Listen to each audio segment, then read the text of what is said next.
চাঁপাইনবাবগঞ্জ সীমান্তে গত 16 দিনে 64 জনকে বাংলাদেশে পুশিনের চেষ্টা করা হয়েছে বলে জানিয়েছে সীমান্তরক্ষী বাহিনী। এসব ঘটনায় সতর্ক অবস্থানে থেকে তা প্রতিহত করেছে বর্ডার গার্ড বাংলাদেশ। বিজিবি সূত্রে জানা যায়, ভারতের বিভিন্ন সীমান্ত এলাকা থেকে একাধিকবার নারী, পুরুষ ও শিশু সহ মোট 64 জনকে অবৈধভাবে বাংলাদেশের ভেতরে ঠেলে দেওয়ার চেষ্টা করা হয়। তবে বিজিবির তৎপরতায় এসব চেষ্টা ব্যর্থ হয় এবং সংশ্লিষ্টদের ফেরত পাঠানো হয়।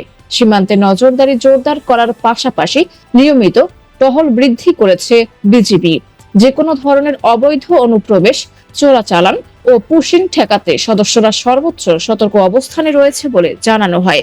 বিজিবির পক্ষ থেকে আরো বলা হয়েছে, সীমান্ত নিরাপত্তা নিশ্চিত করতে গোয়েন্দা তৎপরতা বাড়ানো হয়েছে এবং স্থানীয় জনগণের সহযোগিতায় পরিস্থিতি নিবিড়ভাবে পর্যবেক্ষণ করা হচ্ছে।